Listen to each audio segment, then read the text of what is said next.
Senhor, mais uma vez, nós entregamos aos cuidados do Teu Espírito Santo.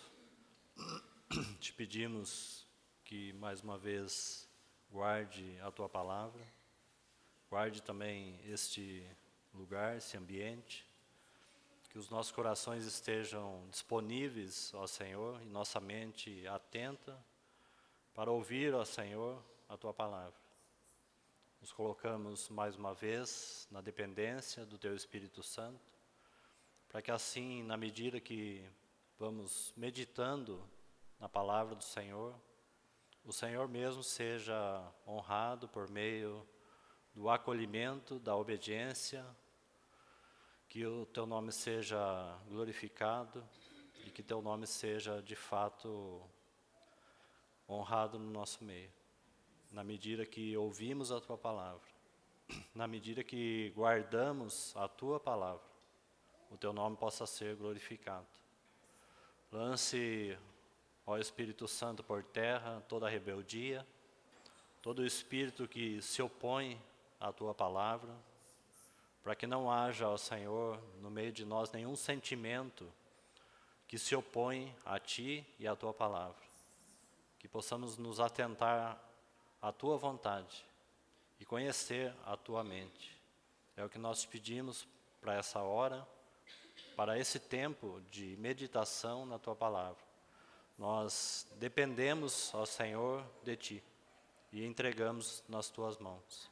É em nome de Jesus que nós oramos. Amém. Irmão, vamos abrir na carta aos Efésios, no capítulo 2. Vamos ler novamente o verso 10. Efésios capítulo 2.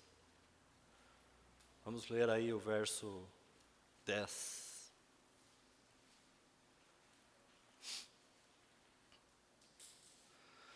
Pois somos feitura dele, criados em Cristo Jesus para as boas obras, as quais Deus de antemão preparou para que andássemos nelas.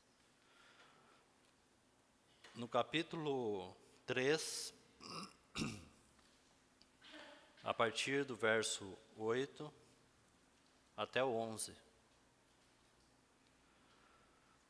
A mim, o menor de todos os santos, me foi dado essa graça de pregar aos gentios o evangelho das insondáveis riquezas de Cristo e manifestar qual seja a comunhão do mistério desde os séculos oculto em Deus que criou todas as coisas, para que pela Igreja a multiforme sabedoria de Deus se torne conhecida agora dos principados e potestades nos lugares celestiais, segundo o eterno propósito que estabeleceu em Cristo Jesus, o nosso Senhor.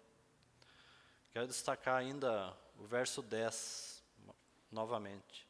Para que pela Igreja a multiforme sabedoria de Deus se torne conhecida agora dos principados e potestades nos lugares celestiais.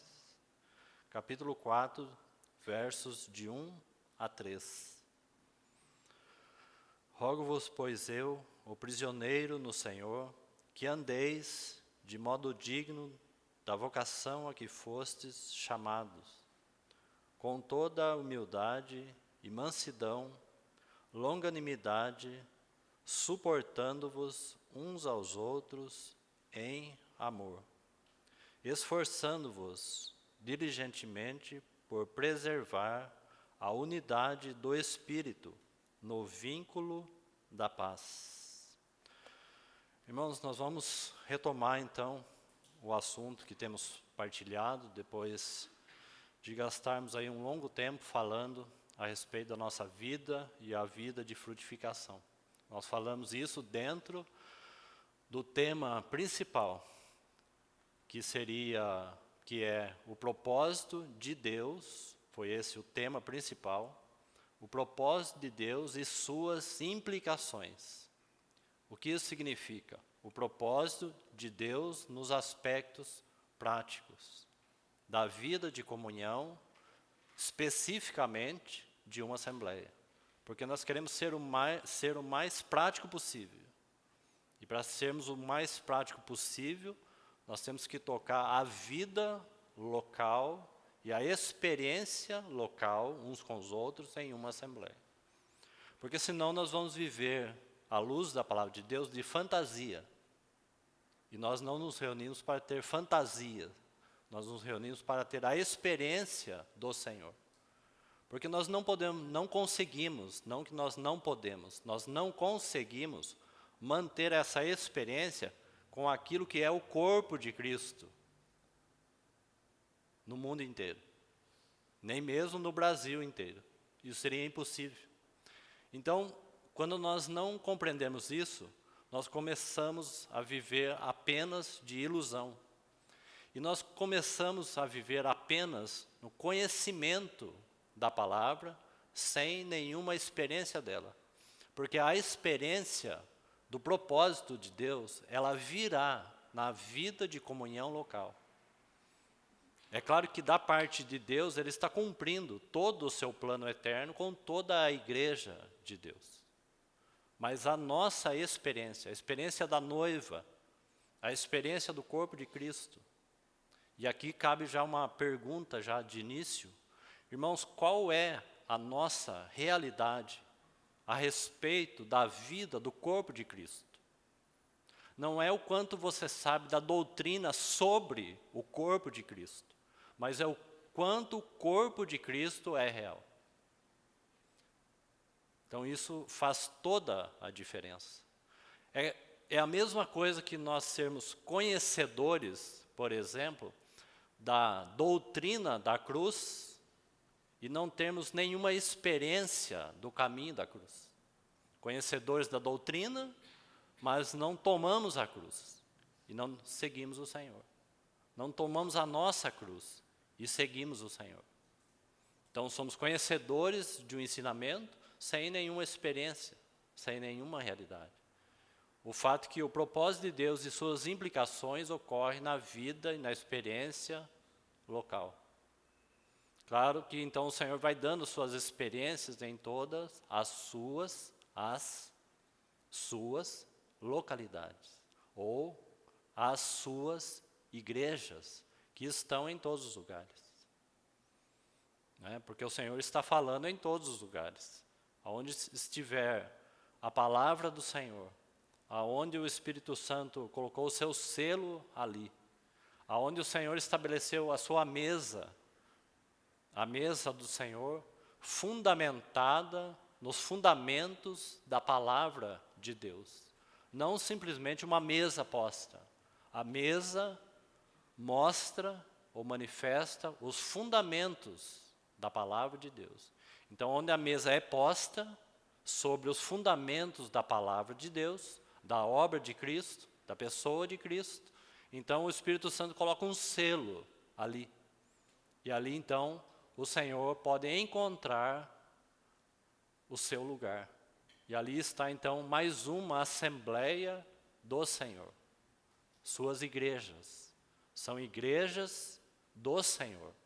Assim como a igreja, como o Senhor disse para Pedro, eu edificarei a minha igreja, se referindo a todos, não é?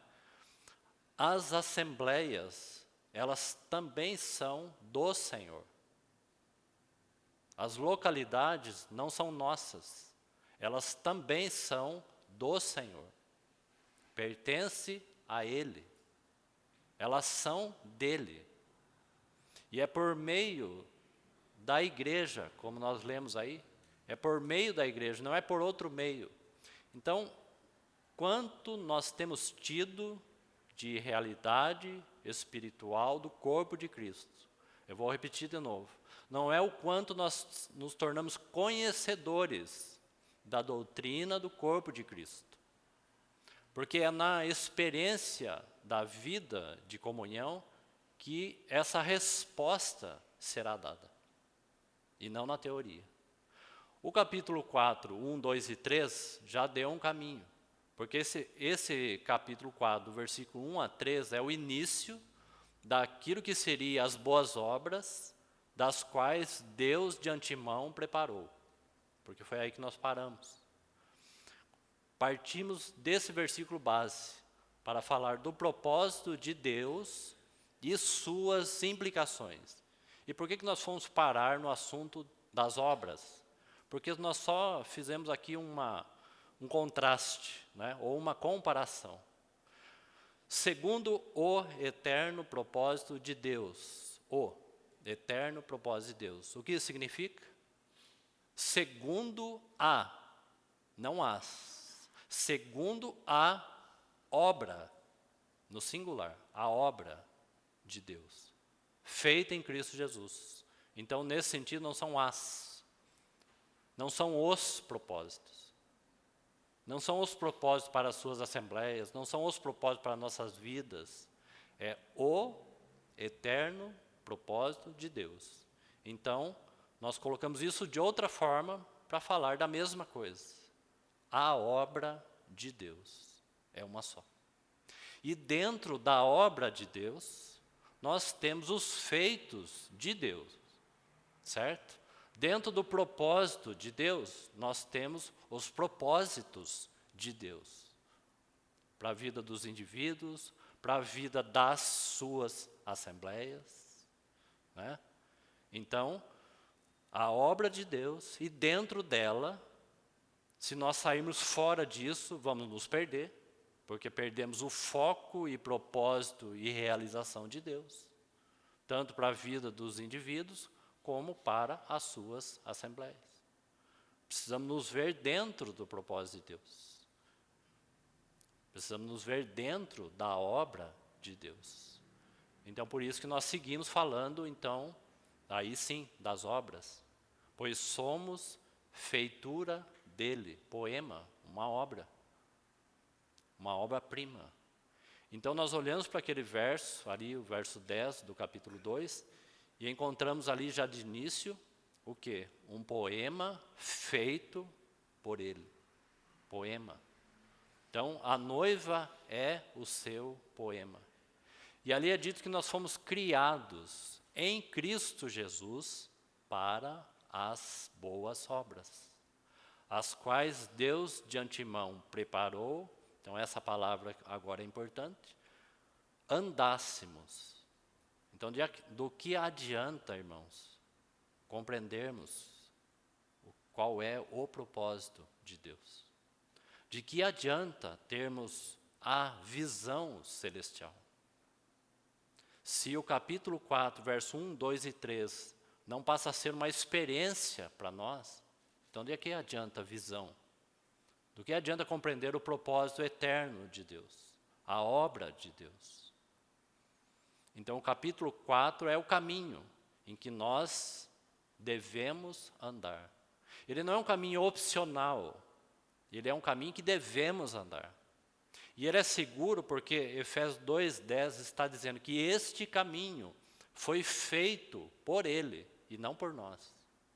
A questão é enxergar o caminho e andar por ele. E a primeira marca ali que nós vamos encontrar, para sermos aí hoje um pouco mais resumido, é caráter. Antes do serviço. Esta é a ordem. Caráter antes do serviço. Agora, a experiência local vai mostrar se o nosso caráter foi transformado ou não. Nós podemos saber sobre isso. Talvez nós já estamos até um tanto exausto de ouvir isso, né?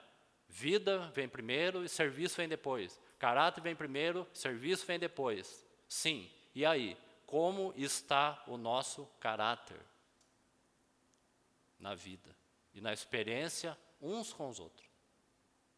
Então, agora mudou tudo. Agora mudou tudo. Então, é essa experiência que vai manifestar por meio da igreja, para que pela igreja a multiforme sabedoria de Deus se torne conhecida agora, diante de todos. Irmãos, isso fala do testemunho da igreja para fora, mas isso também fala do testemunho da igreja dentro. Não é? Quantos sábios, não é quando nós sabemos de sabedoria. Quantos sábios há entre nós? Não é o quanto sabemos sobre sabedoria. Mas quantos sábios, com as marcas de quem? Com as marcas do Senhor.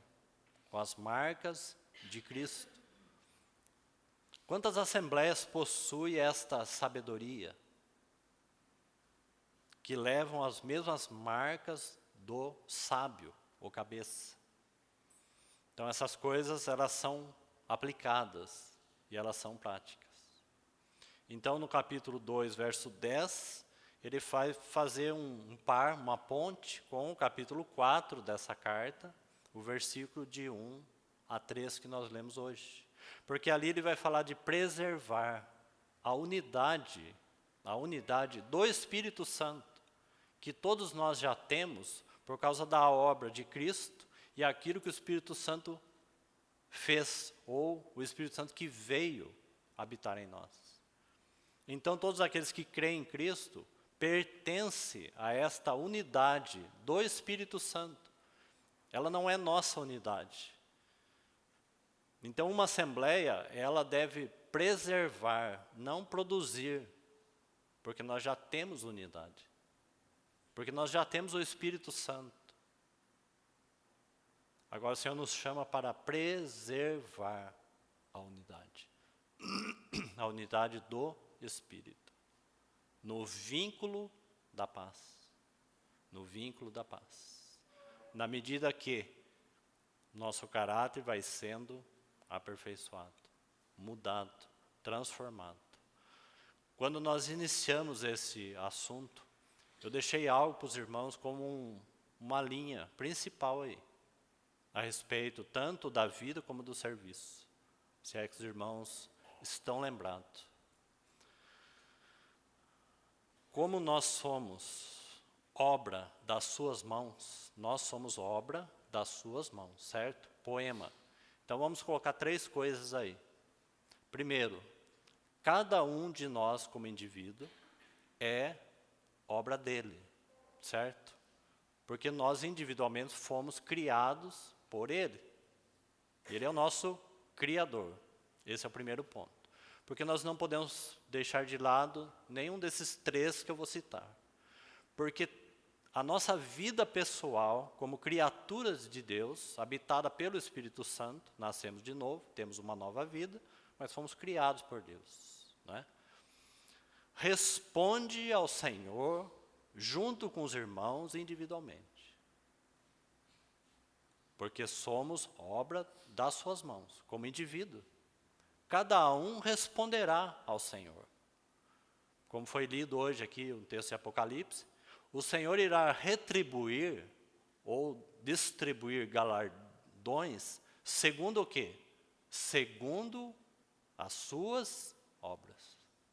Segundo as suas obras. Ele vai fazer isso, né? Então esse é o primeiro aspecto, no que concerne a palavra aí, criados. Um segundo aspecto, poema, já aponta para o coletivo. A igreja de Deus é o poema. Criados em Cristo Jesus, pois somos feitura dele. Poema. Quem é o poema? Não é um indivíduo um poema. O poema é composto de vários membros, que foi também criado por ele. O poema, a igreja, é obra de suas mãos. Certo? Então esse é o segundo ponto. E um terceiro ponto. Todas as suas assembleias foram formadas por ele. Não é tudo a mesma coisa. Num conjunto, sim, formamos, então, aquilo que a Bíblia chama de corpo de Cristo. Só que vai haver implicação dos indivíduos na vida coletiva. Então, tome cuidado com algo que eu já vou dizer aqui para os irmãos. Muitas vezes, a vida do indivíduo está em ruína, mas a assembleia não. Uma coisa não é regra para a outra. Se você ler as cartas às 7 igrejas do livro de Apocalipse, você vai ver que não. Porque o Senhor vai encontrar no meio de alguns que estão pervertendo ali, aquelas assembleias, mas o Senhor encontra no meio deles alguns que não querem se encurvar a coisas erradas. Então, por isso essa distinção.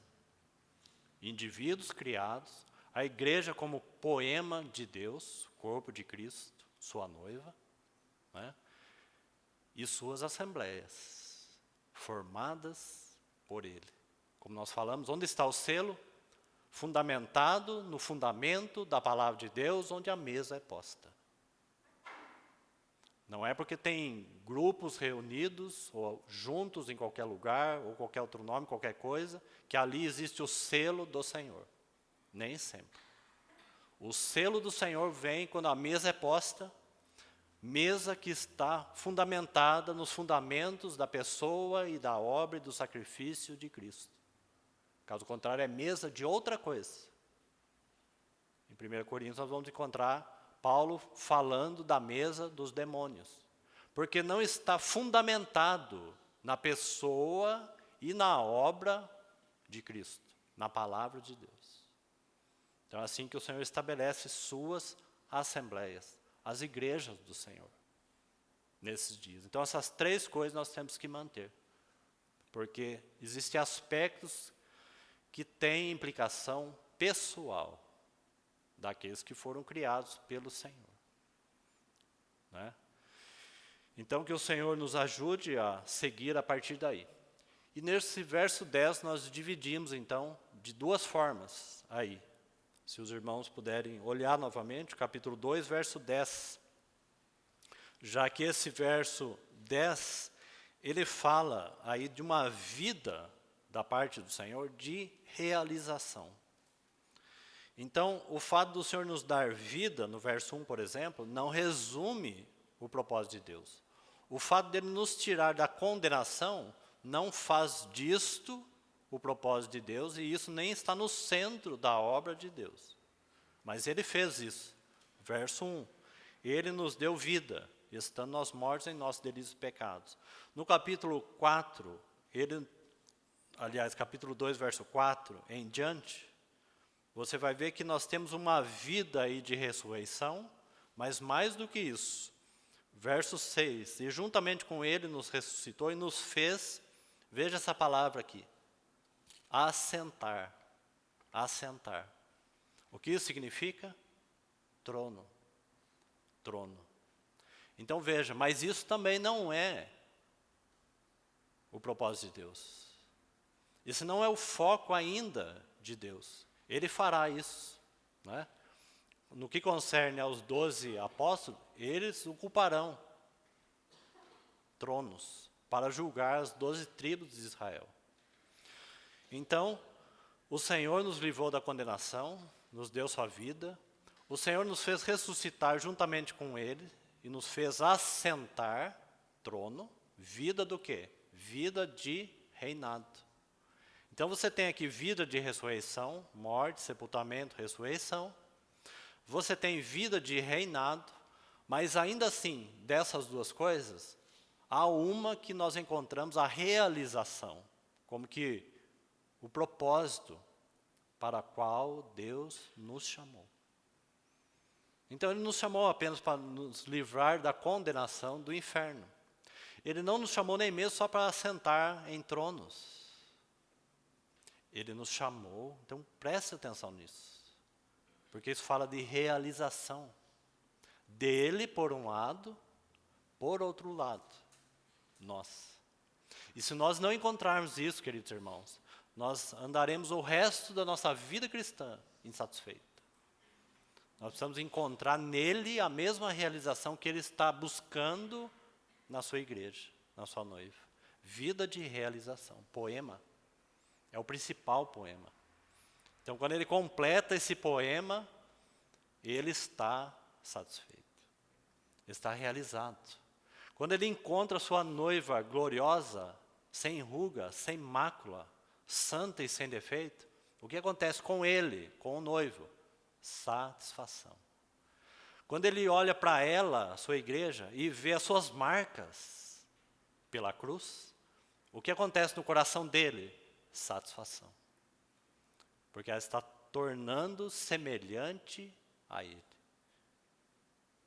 Efésios capítulo 5. Igreja gloriosa, sem ruga, sem mácula, santa e sem defeito. Porque ele está fazendo isso, apresentando para si mesmo, o texto vai dizer. Apresentando essa igreja para si mesmo. Então, quando isso ocorre, ele encontra realização. E a mesma coisa vai ocorrendo quando nós compreendemos isso. Quando ele, então, vai encontrando lugar agora, no meio dos seus candeeiros, quando ele vai encontrando lugar na igreja, para que ele ocupe ali o centro de tudo, nós vamos encontrando realização. Porque quanto mais da presença dele, mais realizados somos. Quanto menos da presença dele, menos realizados somos. Então, por isso que esse verso ele é tão importante e tão bonito. Então, por um lado, ele vai encontrando realização na sua igreja. Por outro lado, a igreja vai encontrando satisfação e realização nele. Na medida que as vidas, então, vão sendo transformadas. Por isso que o capítulo 4 que lemos, rogo-vos, pois eu, o prisioneiro no Senhor, Paulo que está falando, que andeis de modo digno. Então esse versículo, ele é tão importante, porque tudo isso pode se escoar, ou pode ser uma cisterna rota. O conhecimento sobre o corpo de Cristo, o conhecimento da visão celestial, o conhecimento do propósito de Deus pode ser uma cisterna rota. Quando que não vai ser? Quando nós andarmos de modo digno da vocação, esta que acabamos de falar aqui, resumidamente. Se nós não estamos andando em harmonia com a visão que recebemos, nós estamos andando de modo indigno do Senhor. Porque se ali ele está falando que devemos andar de modo digno ou em harmonia com o quê? Com a visão que recebemos. Agora, não é uma harmonia aí teórica apenas. Não é um pensamento. Não é olhar para esse texto e falar assim, tem que andar de modo harmônico. Não, não é isso que o Senhor está falando. Pela igreja, a multiforme sabedoria de Deus se torne conhecida agora. A questão não é se sabemos, a questão é se estamos andando. Uns com os outros, porque o capítulo 4 vai falar de vida de comunhão e de serviço. Se estamos andando uns com os outros, não é de acordo com a sua vontade, não é de acordo com a sua mente. Irmãos, não é segundo o teu coração. Tome muito cuidado com isso. Não é faça conforme o teu coração, como é comum ouvir no nosso meio. Anda, faça, siga segundo o teu coração. Não, e não, e não. É andar segundo a vontade e o coração dele, de Deus. Não é segue segundo o teu coração, mas é segundo o coração de Deus. Ou os nossos corações. Mas é seguir em harmonia com a vontade da palavra de Deus. Da mente de Deus. Isso é andar de modo compatível. É a palavra dele. A vocação é essa que está no 10. Essa é a vocação. Vocação celestial, a qual nós fomos chamados. Então, logo depois nós vamos encontrar marcas, como que evidências, se de fato estamos andando assim. E qual é a primeira marca que nós temos ali? Qual é a primeira prova de que estamos andando de modo harmônico com a visão? Humildade. Não é a primeira marca ali? O primeiro tópico geral ali seria, em uma palavra só, amor. Mas antes, amor também é caráter, fala de caráter. Ele vai mencionar 3 palavras antes. Humildade, Então, está vendo que não é uma questão de saber sobre a humildade? Não é uma questão de saber sobre mansidão? Não é uma questão de saber de longanimidade? E também não é uma questão de saber sobre amor. É uma questão se a humildade tem manifestado no meio da igreja. Quando nós sabemos isso? Quando nós somos provados pelo Senhor. Então o Senhor prova o quê? Conhecimento? Não. Ele prova o caráter. Sem isso, como servir ao Senhor? Então nós temos serviços ineficazes, com foco errado, com motivações erradas, serviços desleixados, feito de qualquer forma, porque tudo se baseia numa teoria, se baseia no saber que temos que ter amor fraternal, saber sobre isso, saber sobre a cruz, saber sobre o corpo de Cristo, saber sobre a unidade do Espírito. Mas quando nós somos provados pelo Senhor, em muitas vezes, irmãos, reprovados. Aí o Senhor nos testa numa simples tarefa, daquilo que professamos. Temos que amar os nossos irmãos. Aí o Senhor cria oportunidades, na prática. O Senhor faz arranjo. Então vamos fazer um arranjo para provar, ver se vocês realmente querem amar os seus irmãos. Se vocês querem ser, a palavra que está citada ali, suporte. Então o Senhor faz um arranjo prático. Sabe o que acontece? Reprovado. Porque daí cada um nessa hora busca o seu interesse, busca a sua vontade. São minhas coisas, são os meus interesses, são os meus feitos, eu tenho isso. Um tem que experimentar uma junta de boi, o outro casar. Onde está a experiência da cruz e do caminho da cruz? Que nos chama para negar nós mesmos e seguir o Senhor. Aí o Senhor faz essas provas e nós somos reprovados.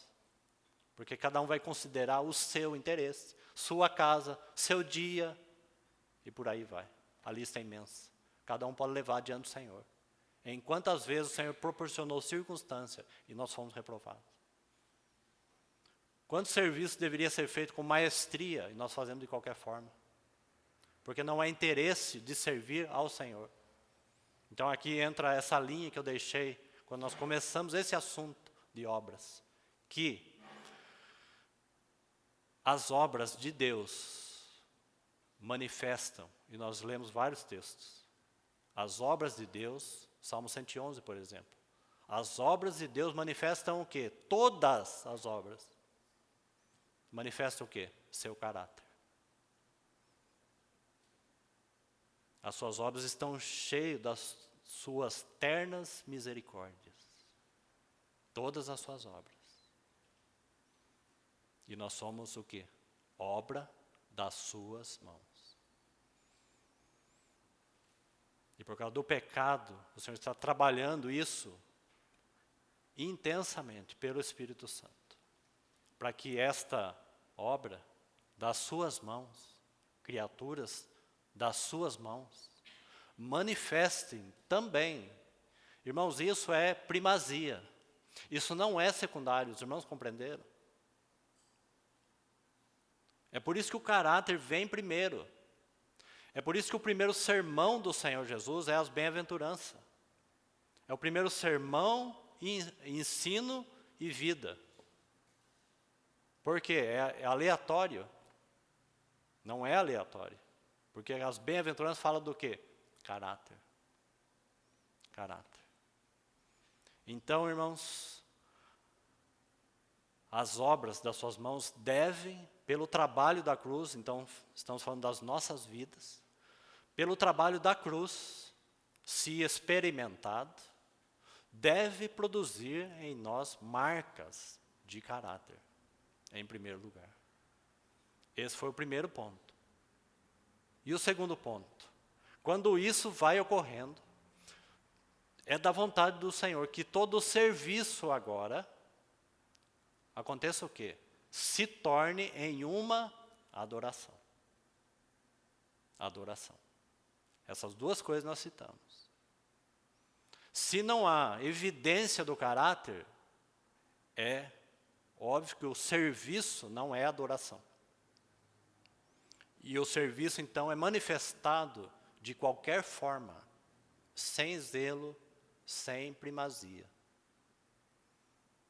Então, guardemos isso. Caráter e serviço. A adoração. Porque a adoração na Bíblia sempre vai apontar para serviço. Pode observar. O sacrifício oferecido, né, esse que Deus mesmo ofereceu através de Cristo Jesus, o que é? Adoração. Mas é um serviço. Ele não é o sumo sacerdote no livro de Hebreus, como foi lembrado hoje aqui. O serviço dele não foi uma adoração a Deus, quando ele foi como sacrifício àquela cruz, adoração. Irmãos, tem sido assim o nosso serviço. Desde o mais simples. Tem sido assim. Cada um que serve na sua medida, tem servido assim. É para cada um pensar. É para cada um pensar. Como tem sido feito as coisas para o Senhor. Porque os danos são coletivamente. E é o testemunho do nome do Senhor que é prejudicado. Então vamos considerar aos pés do Senhor com mais seriedade esse assunto que o Senhor tem falado aí entre nós, né? Então no verso 10, nós temos aí, pois somos feitura dele, criados em Cristo Jesus, então aquilo que somos nele, certo? Falamos aí já então, a importância do caráter. E uma segunda parte então, um caminho para andar, certo? Então, em primeiro lugar, numa primeira divisão, criados em Cristo Jesus para as boas obras. Aquilo que devemos ser nele. Transformação da nossa vida. E então, andar. Agora vai demandar o quê? Uma resposta ajustada à visão celestial e àquilo que foi transformado em nós. Andar, é a palavra-chave aí. Andar. Andar de modo digno da vocação. Então, fica evidente o quê? Que há um caminho pronto da parte do Senhor para nós andar. Não é um caminho para nós construirmos. É um caminho pronto que nós temos que conhecer pela palavra para poder andar. Como nós vamos andar no caminho do Senhor sem conhecer o caminho do Senhor? Tem que conhecer o caminho. Aí podemos andar por ele. É bem diferente. Não é fazer caminho. Viu como não há lugar para a minha vontade? O que o Senhor disse ao meu coração? Sim, o Senhor fala aos nossos corações. Mas o que Ele falou ao teu coração? Está de acordo com a vontade dEle? Se não é só o que Ele falou ao meu coração. Ouvimos o que Ele está falando ou ouvimos o que queremos ouvir? São duas coisas diferentes. Caminho. Né? E com a ajuda do Senhor nós vamos meditar em alguns salmos que mostram um caminho. Do Salmo 120 até o Salmo 134. Esses 15 salmos aí que falam desse caminho, né? Até a adoração. Um caminho de adoração. Porque não é isso que é a realização de Deus. Nós não estamos falando de realização. Então nós não vamos trilhar um caminho por trilhar. Nós não vamos servir por servir. O desejo é que tudo isso se torne uma grande adoração a Deus. Os irmãos compreendem? Porque não há lugar para o meu serviço, para aquilo que eu quero. Nem mesmo para nós como assembleia falar assim, é o nosso serviço, é o nosso testemunho. São as assembleias dele, que deve levar o nome dele e o testemunho dele. E que seja colocado abaixo, pela cruz, aquilo que é nosso. E permaneça aquilo que é dele. Né? Então, por isso nós temos as marcas ali, vale ler rapidamente no verso 1 e 2 e 3 do capítulo 4. Depois nós vamos voltar com mais tempo aqui. Queria que você olhasse aí para a sua Bíblia. E vamos ler novamente, então, para destacar isso. Rogo-vos, pois eu, prisioneiro no Senhor, que andeis. Está vendo aí? Andeis. Porque o 4 fala de resposta. De resposta. A visão que recebemos. Porque o capítulo 1, 2 e 3 fala de visão. Aqui fala de como andar à luz da visão. Modo harmônico, a qual nós fomos chamados para isso. Digno da vocação a que fosse chamados. Está vendo aí a importância disso? Então, como? Então, quero só reforçar isso. Como nós vamos andar? Com toda humildade. Você quer ver um exemplo? Se você olhar, voltar um pouco, no verso 15 do capítulo 2. Não, deixa esse para depois. Aí no 4 mesmo, o verso 13. No capítulo 4, o verso 13. Vamos pegar dentro desse mesmo capítulo aqui. Está assim. Vamos ler o 12 também. Com vista ao aperfeiçoamento dos santos, para o desempenho do seu serviço, para a edificação. Veja, aí depois nós vamos dar mais detalhes. Qual é o foco aqui? Não é o serviço, mas a edificação. Nós não falamos que o serviço deve culminar em uma adoração?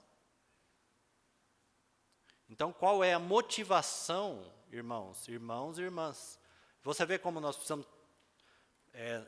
manter aquelas 3 coisas? Qual é a motivação tua, irmão e irmã? Nós não podemos jogar isso no primeiro momento, nossa. Porque o interesse de um irmão, de uma irmã, pode ser diferente do outro irmão e da outra irmã. Então não é nosso. Então não atribua o nosso se é com você, irmão e irmã. Por isso aquelas 3 coisas, seria bom que se você guardasse, não só no seu coração, mas você escrevesse em algum lugar. Porque você vai esquecer. Criados indivíduo, criados corpo de Cristo, criados como assembleia, formado. Certo? Então pense nisso. Qual é a tua motivação? A minha? De servir ao Senhor. Irmãos, se nosso caráter, nós não fazemos questão nenhuma que ele mude, já estamos reprovados. Na motivação de servir ao Senhor. Já está reprovado. Eu sou assim mesmo e vou permanecer até o final. Que o Senhor tenha misericórdia de nós. A cruz para esse é só doutrina. Ela não operou na vida de cada um, como indivíduo. Porque a operação da cruz, ela é no indivíduo. Então pense nisso. Porque ele está falando já como que nós vamos andar, certo? A palavra já está dizendo. Como? Com toda humildade. Você quer ver? Irmãos, uma imensa dificuldade. Por isso esse verso aqui, vamos ler ele para os irmãos compreenderem. O verso 12, então, com vista ao aperfeiçoamento dos santos, para o desempenho do seu serviço, para a edificação do corpo de Cristo, esse é o foco, até que todos cheguemos à unidade da fé, não é a unidade do Espírito aqui, o texto ali do capítulo 4, verso 13, é a unidade do Espírito, não é a mesma coisa que unidade da fé, isso é até que todos cheguemos ainda, não é? Unidade da fé, aí o texto vai seguindo, no pleno, está falando de afeição pelo Senhor, pleno conhecimento, não no conhecimento, mas pleno conhecimento fala de relacionamento, afeição. No Filho de Deus, a perfeita varonilidade, sabedoria. Não saber sobre, mas é ser. Nós não somos obra das suas mãos. Então não é saber, mas é permitir o trabalho da cruz em nós, para ser, e não conhecer apenas.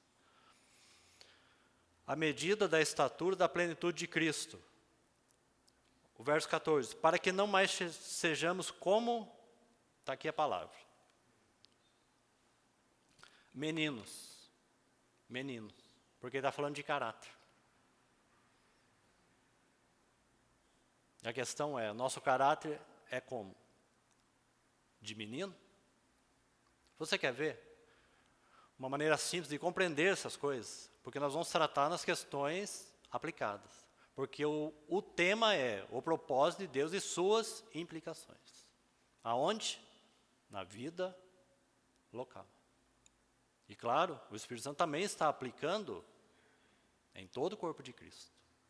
Em todas as suas localidades. Isso não é uma questão de ser egoísta, não. Não tem nada a ver. É para que nós possamos colocar a atenção. Um teste que o Senhor faz conosco, sempre, quando nós somos repreendidos, quando nós somos disciplinados. Qual é a tua reação? A minha reação. Porque essa reação, ela vai refletir o caráter. Se você não recebe e não aceita a disciplina, reprovado. Na primeira palavra que foi citada ali. Humildade. Nós não aceitamos repreensão da palavra, disciplina do Senhor, por causa do orgulho. Mas o primeiro caminho é a humildade. E isso é manifesto no meio da igreja. Não é a primeira palavra ali? Irmãos, o que nos impede? O que impede um filho de ser repreendido pelo pai? Orgulho. Não é? Não, eu não estou errado. Aí, em seguida, vem o quê? Aquela apunhalado de justificativas. Não é isso? Orgulho. Não é? O Senhor é aquele varão perfeito, não é? Ele é o homem humilde. Ele não precisou se justificar de nada. Claro que ele nunca também esteve errado. Só de pensar nisso, irmãos, nós já devemos ficar corados de vergonha. Porque na maioria das vezes, quando nós somos repreendidos, nós estamos errados. E nós vamos encher de justificativas. Por A mais B, até falar alguma coisa da palavra. O Senhor Jesus era perfeito. Ele não se justificou. Ele podia. Se ele se justificasse, ele continuaria sendo perfeito, porque a sua justificativa é perfeita. Mas nós, quando o Senhor nos repreende, irmãos, nós estamos errados. Quando o Senhor nos disciplina, é porque nós carecemos de vara. E o que nós fazemos? Refutamos. Temos reação. Qual o resultado? Meninos, meninice, milindre. Esse é o resultado. Aonde? Na vida do corpo de Cristo. Onde deveria ser o lugar de edificação, se torna lugar de guerra. Qual é o dano seguinte? Serviço. Né? Como servir ao Senhor, irmãos, se nós fomos repreendidos, disciplinados por Ele, e estamos nos justificando da correção do Senhor? Como que esse serviço vai ser a adoração? Se o Senhor está falando assim, arrepende-te, arrepende-te. Aplica agora a cruz que você já sabe, que eu já sei. E vá diante do Senhor e se arrepende, errei. Essa é a operação na experiência da cruz. Não é a doutrina que conhecemos. Quando isso ocorre, então o caráter é mudado. Quando nós aceitamos disciplina, queridos irmãos, e correção do Senhor, é quando o caráter é mudado. Quando não ocorre isso, não tem transformação, não adianta pensar sobre isso. É só quando isso ocorre que o caráter muda. Porque caráter não é uma teoria bíblica. Humildade não é uma teoria, mansidão não é uma teoria, longanimidade não é uma teoria. Ela só se torna real quando somos, sim, irmãos, repreendidos e disciplinados pelo Senhor.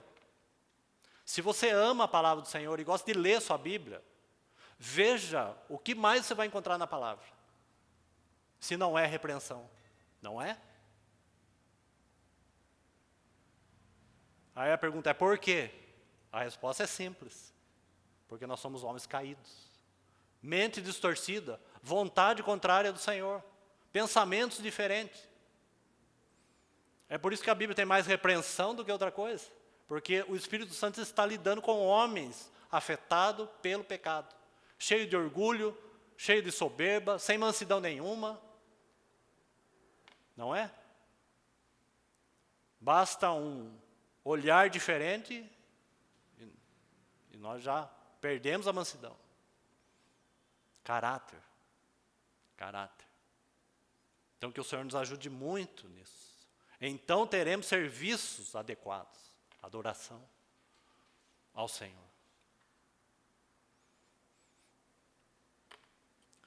Então fica essas marcas, depois nós voltaremos aqui, porque há pelo menos 4 aspectos aí que nós vamos estudar no capítulo 4, que vão mostrar esse caminho aí.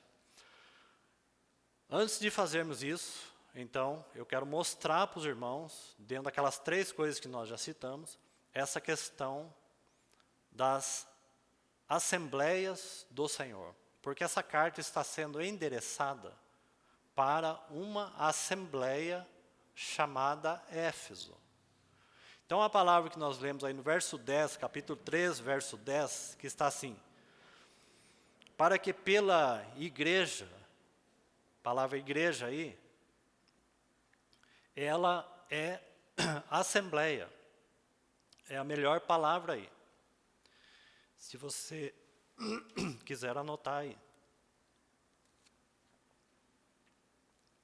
Para que pela igreja, a ideia é, por intermédio da assembleia. No caso aqui, ele está falando a Éfeso, em primeira mão, e é para nós também, certo? Essa nota eu quero enfatizar, porque ela é muito importante, importantíssima. Então, tudo que o Espírito Santo deixou aqui é para nós. É para nós. Não é só para esses irmãos. É para um desfrute de uma assembleia. Isso daqui não é para um desfrute de todo o corpo de Cristo, no sentido, em que sentido? De estarmos junto com todo o corpo de Cristo. Sim, isso aqui é para todo o corpo de Cristo. Mas nós podemos olhar e ver as palavras dessa carta: pleno conhecimento, plenitude, riqueza da sua graça, riqueza da sua glória, suprema riqueza da sua graça. Nós podemos olhar para isso e falar, bom, isso aqui só é possível junto com todos os santos do mundo inteiro. Então nunca vai acontecer. Porque a palavra é pela igreja, a multiforme sabedoria se torne conhecida, também não é numa era vindoura, é agora. É já. É na nossa dispensação. É para as assembleias do Senhor. Desfrutar e provar disso, em realidade espiritual. Então a palavra aí, por intermédio da assembleia. Então eu vou deixar só alguns versículos, por causa do tempo.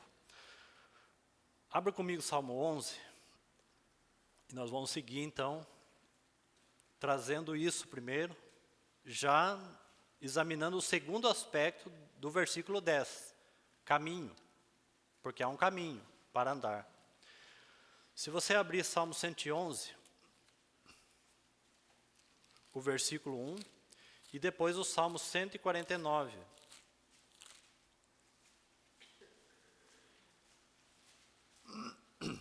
Salmo 111, nós já lemos ele em outro tempo, para falar do caráter das obras do nosso Deus. Olha aí o verso 1, está assim: aleluia, de todo o coração renderei graças ao Senhor. Agora veja aí a palavra. na companhia dos justos e na assembleia. Certo? É onde as obras são manifestas. E na assembleia. Olha o Salmo 149, também o verso 1.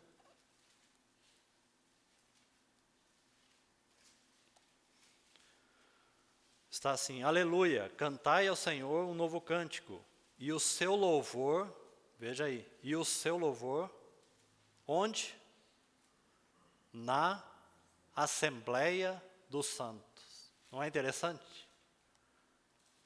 Você vai unindo esses textos?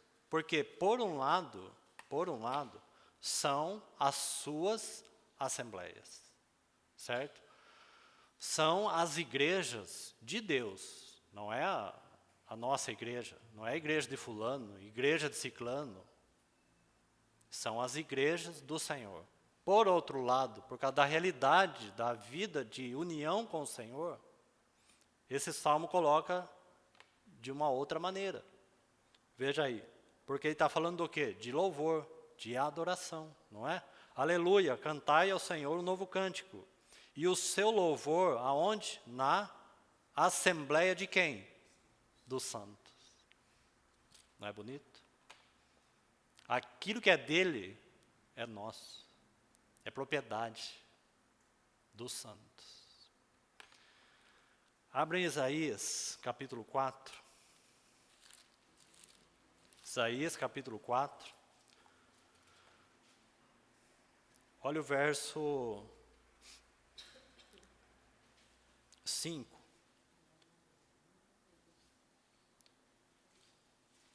Isaías, capítulo 4, verso 5.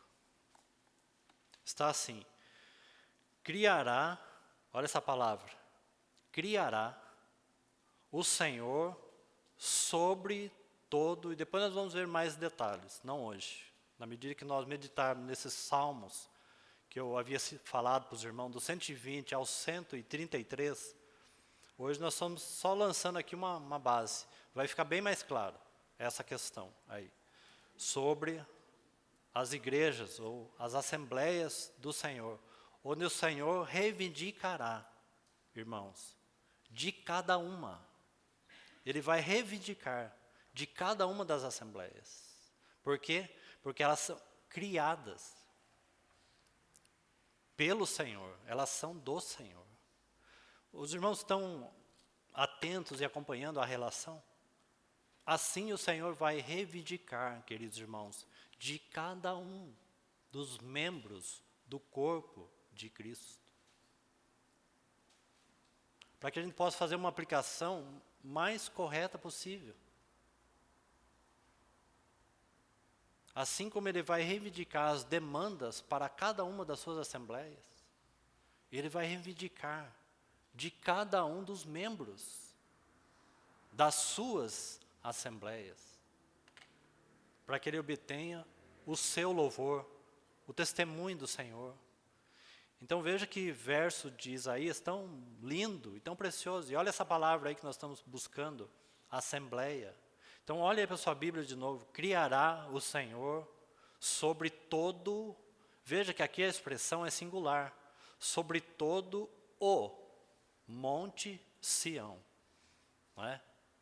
O lugar de adoração, mas é o Monte Sião. Nós podemos falar assim, né? A Jerusalém. Está vendo? Agora é o outro aspecto. Certo? A Jerusalém. A igreja de Deus, o corpo de Cristo. A Jerusalém celestial, lá de Apocalipse. A Jerusalém.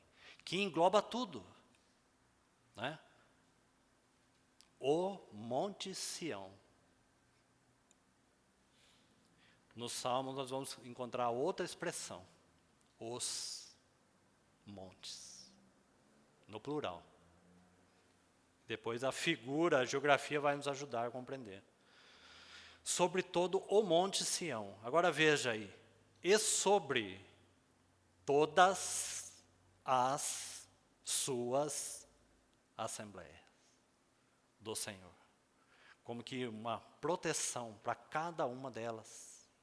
Irmãos, cada uma delas. Uma nuvem de dia e um fumo resplendor de fogo chamegante à noite. Porque sobre toda a glória se estenderá, aqui a ideia um dossel, se estenderá uma proteção e um pavilhão, como que a sua glória soberana sobre todas as suas assembleias. Um pavilhão, um lugar de proteção, de esconderijo. Agora vai em Apocalipse, nós vamos terminar ali. Apocalipse, no capítulo 1, veja algumas notas aí agora, para ficar mais claro ainda. Apocalipse, capítulo 1, olha o verso 4. Então vamos destacar alguns versos aqui, para mostrar isso para os irmãos. Essa beleza, e quanto o Senhor quer trabalhar então, e quanto o Senhor tem demandas, né? E realmente como a visão aqui de Apocalipse vai nos ajudar e muito. Porque aqui é especificamente o Espírito Santo que vai falar e vai ministrar a quem? Às 7 igrejas, certo? E qual é a nota? Os irmãos sabem qual é a nota das 7. Quem tem ouvidos, ouça. Não é o que você quer ouvir. Ouça em todas elas as repreensões do Senhor. Em todas elas. Quem tem ouvidos, ouça as repreensões do Senhor. E o assunto é obras. 5 delas vai se repetir. O Espírito Santo falando assim, 5. Conheço as tuas obras. Compreendeu? Irmãos, nada vai passar desapercebido. Não adianta fazer a apresentação. O Senhor, o Espírito Santo vai olhar. Ele vai olhar. E ele vai falar assim, conheço as tuas obras. O que ele está falando? Você consegue perceber e fazer a aplicação? Dentro do que partilhamos hoje. Em algumas, ele vai aprovar. Outras, ele vai reprovar. Por quê? Quando ele fala, conheço as tuas obras, sabe aonde ele vai? Ele vai lá no teu íntimo. No meu íntimo. E ele vai sondar o quê? O serviço? Não. Ele vai sondar o caráter. E mediante isso ele vai falar se são íntegras as suas obras ou se não são íntegras suas obras. Integridade é aqui dentro, não é aparência. Conheço as tuas obras. Então ele vai lá dentro do nosso coração e vai ver se somos bem-aventurados, limpos e puros de coração. 5 vezes, as 5 igrejas. E mais 2, conheço a tribulação. Mesma coisa, mesmo sentido. Para que eu e você não se esconda atrás das tribulações. É a mesma coisa. Porque nós se escondemos sim, queridos irmãos, atrás das tribulações. E o Senhor vai fazer a mesma sondagem.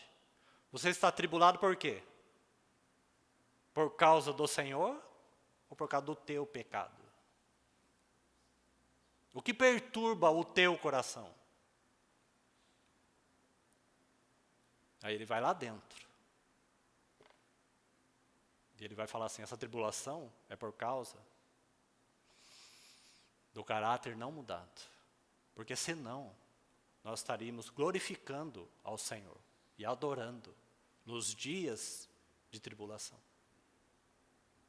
E de angústia.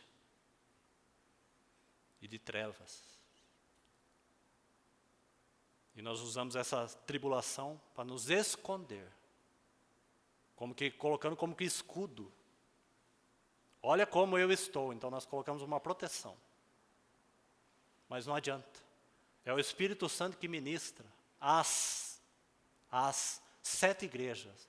E ele vai sempre falar isso. Conheço as tuas obras. sei o que está no teu coração. E ele vai repetir isso, então, várias vezes. Daí 2 vezes, conheço a tribulação, e uma outra expressão, conheço o lugar em que habitas. São as 2 expressões diferentes.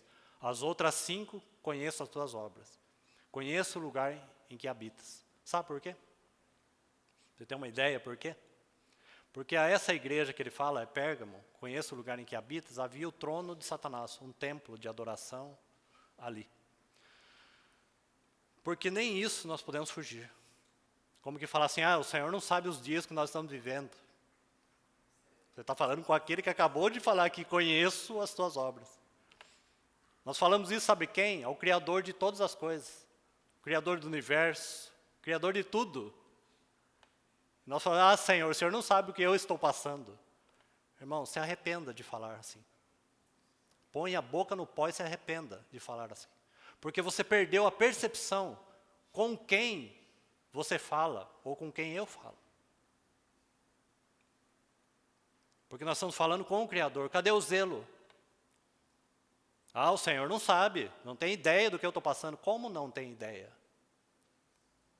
Nós já não falamos que nós somos obra de quem? Das suas mãos? Lembra daqueles salmos? Que o Senhor, sonda-me, ó Senhor. Sonda-me, Senhor, e conhece. Aquilo dali não é para nós olharmos para aquele salmo e falar assim, bom, então o Senhor conhece a minha circunstância, como eu estou. Não é isso que o salmo está falando. Ele está falando assim, arrepende-te, porque eu conheço o teu coração e sou aquele que sonda. Não é para trazer, nesse sentido, uma certa tranquilidade. O Senhor sabe como é as coisas. O Salmo não está falando isso. Sim, o Senhor sabe como é as coisas. E Ele sabe o teu coração. E por isso que Ele está falando, sonda-me, ó Deus, e conhece-me. E vê se há em mim um caminho mau. E guia-me caminho pelo caminho eterno. Ele sabe se nossa tribulação tem base no Senhor ou não. Se a nossa reclamação é baseada em coisas externas, Ele sabe. Ele sabe todas as coisas. Então, para a igreja de Pérgamo, conheço o lugar em que habita. O Senhor sabe que a igreja habita onde? Ele sabe perfeitamente que o lugar em que a igreja está hoje na terra é um lugar de trevas, de escuridão, de pressão, de angústias, de pecado, de perversão. Não é? Ele sabe, queridos irmãos, ele sabe muito bem aonde a igreja está. Por quê? Porque foi ele que formou. E quando o Espírito Santo veio, ele colocou aí, irmãos. Ele colocou a igreja aí. Por um lado, sim, ela está nessa posição elevadíssima. Por outro lado, o Senhor colocou ela aí. Porque quando o Senhor subiu, Ele colocou a igreja aí na terra. Para isso mesmo. Não é para suas lamúrias, não é para sua reclamação. É para ser um testemunho do Senhor. Nesse lugar mesmo, onde o trono de Satanás habita. É aí que o Senhor colocou. É aí. Conheço o lugar em que habita. Então você tem essas menções aí, que nos ajuda muito. Então, vamos terminar, que nosso tempo já avançou. Então no verso 1 você tem a expressão aí, João capítulo 1, aliás, verso 4. Capítulo 1, verso 4. Então está assim, João, que estava preso, João, viu aí? As 7 igrejas. Se referindo então às localidades. Representam, irmão, sem dúvida, de alguma forma, todas as diferentes localidades do Senhor. Porque Paulo usa muito essa expressão aqui, as igrejas, nas suas epístolas. Certo? Então nós temos aqui repreensão, instrução, baseado em que modelo? O nosso Senhor Jesus. O que é descrito dele? Caráter dele. Então ele pega todas as assembleias e coloca em um ponto a vida do Senhor Jesus. E ele vai buscando então. para cada uma as marcas do Senhor, que tem ou não tem, que ele busca ou que ele já encontrou. E assim ele vai. As 7 igrejas que se encontram, está vendo, local, né? Na Ásia, graça e paz a vós outros, da parte daquele que é, que era, que há de vir, da parte dos 7 espíritos que se acham diante do seu trono. Uma única nota aqui sobre 7 espíritos. Bem provável, irmãos, dentro do livro, que os 7 espíritos aqui apontam para a plenitude do Espírito Santo, ou o Espírito Santo na sua plenitude. Essa expressão aparece mais vezes aqui. Por que eu estou destacando isso? Para que nós possamos ter a percepção de quem é que fala às igrejas. O Espírito na sua plenitude. O Espírito Santo na sua plenitude. Isso significa, queridos irmãos, que realmente, nos últimos dias, nada ficará fora da vontade daquilo que o Senhor quer cumprir. Nós podemos ficar de fora. Mas no que concerne a Ele, nada ficará de fora, porque Ele vai cumprir o seu propósito. Não estejamos na condição de uma das igrejas aqui. Eis que estou à porta e bato. Se alguém, viu ali, que ali é pessoal agora? Se alguém, ele está ministrando a uma assembleia, Laodiceia. Mas a nota é se alguém. Se alguém. E veja aí então, o verso 11. Então, o 7 Espírito aponta para isso, para essa plenitude do Espírito Santo, ou então o Espírito Santo na sua plenitude. Olha o verso 11. Seguindo aí a visão de João, dizendo: o que vês, escreve em livro e manda aonde? Às 7 igrejas. Olha o verso 20. Quanto ao mistério das 7 estrelas que viste na minha mão direita, os 7 candeeiros de ouro e as 7 estrelas, e os 7 candeeiros de ouro e as 7 estrelas, que são os anjos, ou a ideia aqui, mensageiros. Então, as 7 estrelas são os anjos das 7 igrejas. O que é? Mensageiros das igrejas. Onde o Senhor tem em todas as suas assembleias os seus mensageiros. João é um deles, das 7 igrejas. E os 7 candeeiros são as 7 igrejas. Então, essas expressões nos ajudam a tocar um pouco na questão das assembleias do Senhor, onde o Espírito Santo quer ministrar a elas, com vida, com transformação, com caráter e serviço.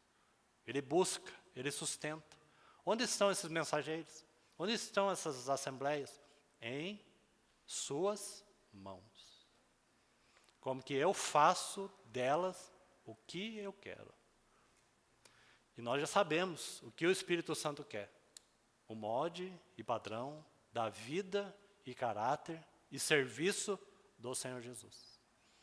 É isso que Ele irá fazer, pacientemente. Vamos orar. Senhor, guia-nos mais uma vez em tudo aquilo que o Senhor nos falou nessa manhã.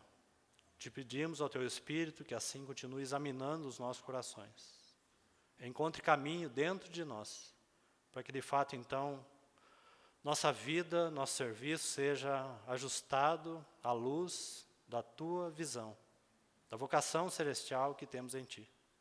Nos ajuda, ó Senhor, e confiamos nossas vidas em Tuas mãos, para que o Senhor realize a Tua vontade em nós.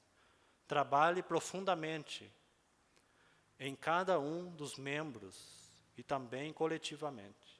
É o que nós te pedimos, para o Teu louvor e para a Tua glória, que nós oramos. Amém.